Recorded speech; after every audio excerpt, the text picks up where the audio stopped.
Improv Theater. Thanks for coming to Inside the Mind of R.L. Stine. R.L. Stine, or Bob as he likes to be called, is very happy to come back for his second year to this show. So today we're going to be doing a short interview. Bob is going to be doing 2 book readings, and then we're also going to be doing 2 improv sets based off that interview and book reading. So you're not here to see me, so without any further ado, R.L. Stine!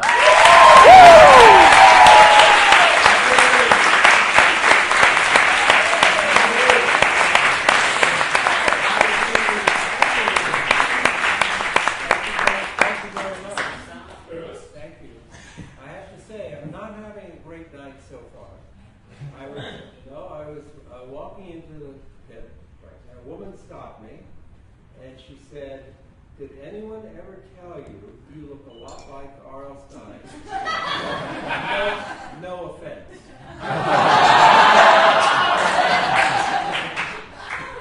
It didn't exactly make my day. Thanks, Bob. We're going to start that off. Okay. So we have, if you don't know about People's Improv Theater, 99-seat theater, and it's pretty much packed right now, so give yourselves a hand. That's why I look like this. 21 years of Goosebumps. That's a lot of stories. For years, I've only seen you in drawings and illustrations, and you look, you look the exact same. Don't say it. What? The exact same. You're staring. I had a really hideous birthday last week. Okay. Yeah, your birthday. Oh my God. I'm so old. So I am. And my wife, I'm 70, and my wife on my birthday card, this is true, she wrote, 70 is the new dead. How cold is that? 70 is the new dead. That's fantastic. I only wish I could be as lively as you and successful at that. I think that's true for all of us. You'd hate it. Bob was telling me before the show to regret turning 70.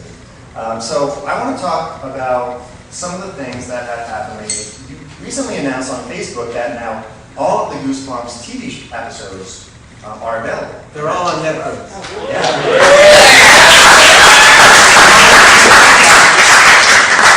I finally put on the Haunted Mask and the Night in Terror Tower and all the specials, primetime shows we did. Yeah, I'm so excited. You know, most people don't know the Goosebumps show was entirely a Canadian production. I made it out.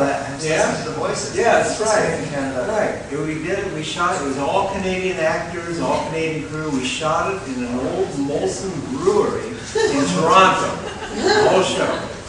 And I would do book signings here, and kids would be in line, and kids would come up and say, "How can I be on the Goosebumps show? I'm an actor, I'd like to be on the Goosebumps show." And I would say, "Well, you have to be Canadian." And every single kid said, "What's that?"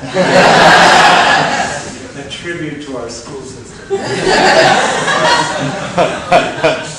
Well, not only are you doing, not only is Goosebumps now out on Netflix, but I also just found that, and I didn't know this for a while, there are rumors that are now confirmed of a Goosebumps movie coming out. Is that right? Yeah, we're very close. It's been 20 years. Very close. It's been 20 years, but we're really close to doing it. I've seen the script, we have a director, and I'm a character in the movie.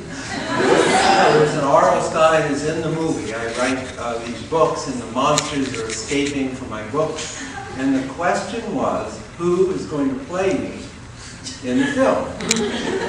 And I asked my son, I said, "Who do you think should play me?" And he said, "Morgan Freeman."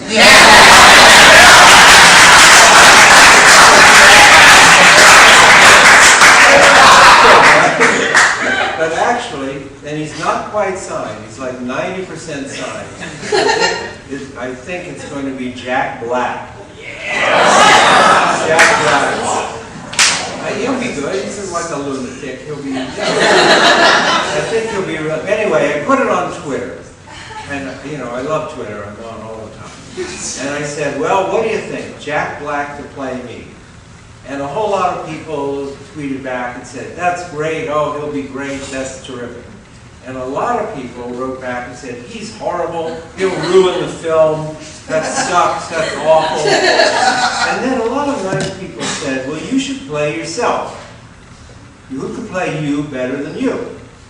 And I told this to my wife. I said, a lot of people said, I should play myself. And she said, are you ready for this? She said, you're too old to play You're too old to play yourself. And that's profound, right? I think it's really true. Yeah, well, speak to these actors over here. They know how those sorts of roles go, too. So I had my birthday. I'm going to just finish this. While we're here, right? Might as well finish the story. And I had a small birthday party at an Italian restaurant downtown. And they brought out the birthday cake, big green, purple sort of Goosebumps birthday cake. And on top of the cake, a picture of Jack Black. And it says, you're too old to play yourself. On my birthday cake. Bob, I don't know. Who was here last year, by the way? Who was here at the show last year? A lot of new people here, which is great. A lot of people know you as a scary writer. They don't know you as a funny person. They don't know you as a comedy writer, too. I did about 100 joke books for kids. 100, yeah, I did 101 monster jokes. 101 for that. What's that? Oh, I didn't see that. 101 school cafeteria jokes. I did a whole bunch of those. And I did a funny magazine for years called Bananas. I was just funny. I never meant to be scared. Like an accident. Really? While you were Jovial Bob Stine, and I didn't find this until a few days ago. I didn't find out about this. You wrote the novelization of Spaceballs. Spaceballs the book.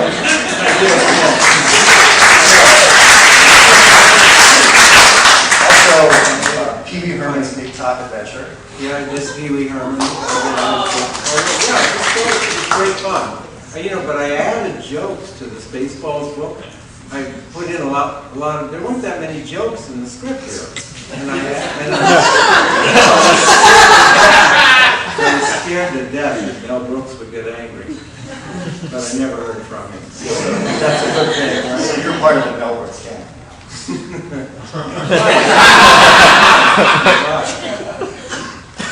You also wrote for, before you did Goosebumps, Eureka's Castle, which I watched.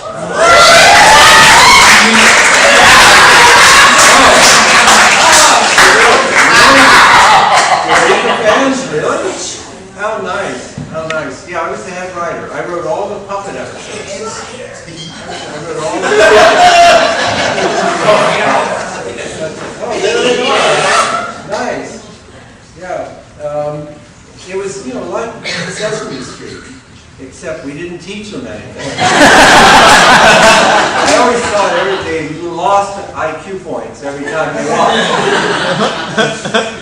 That was a lot of fun. That's my whole TV career, writing in Eureka. Now, pretty soon we're going to go into book readings, we're going to be going to the performances. But before we do, is there anything else you want to promote? I think we've done a very good job. I think that's very nice. Well, your birthday was on October 8th. You just had your birthday, which is really convenient to have your birthday in October since you write so many scary books. Now, I want to show this next slide, hopefully we'll show it. We talked about this a little bit last year.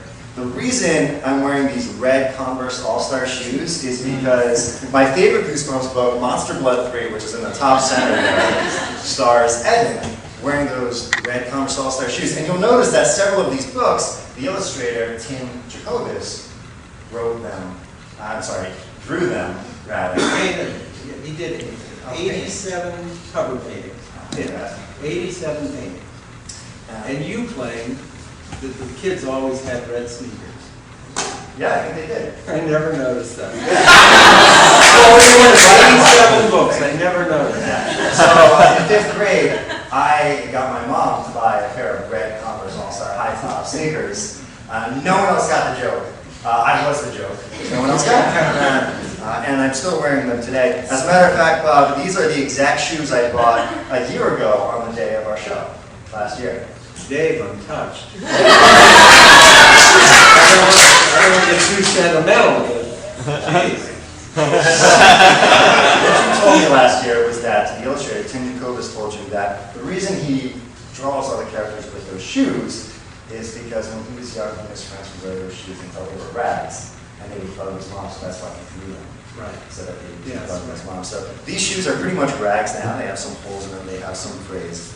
But for your birthday, now bear with me for a minute, I'm going to get a gift for you out of the bat. Stay right here.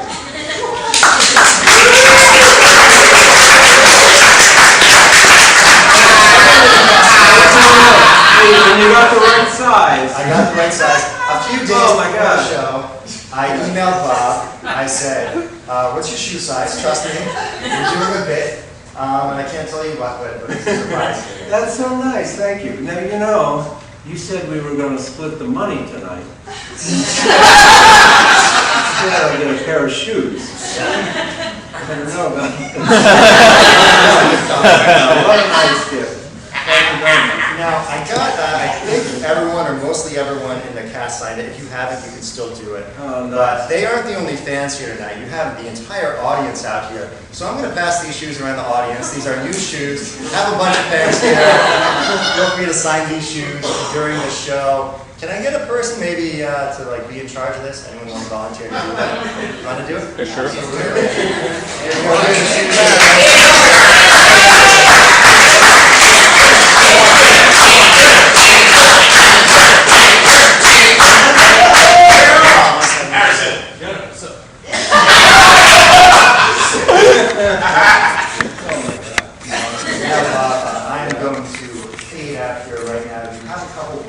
Why don't you mention the books you're going to be reading from, and then I'll let you take over with the first Good. Well, I'm going to read a story from a book, short stories called The Nightmare Hour.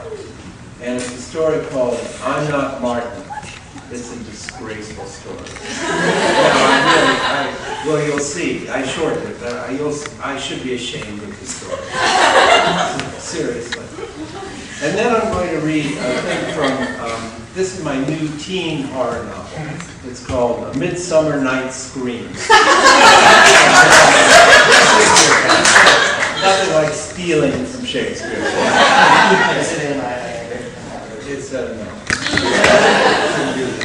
It's horror scenes, sort of like from a 1960 horror movie that starts the book. That's it. Well, let me go ahead. Let me move out of here, and I'll let you take over with our first reading and then our first reading.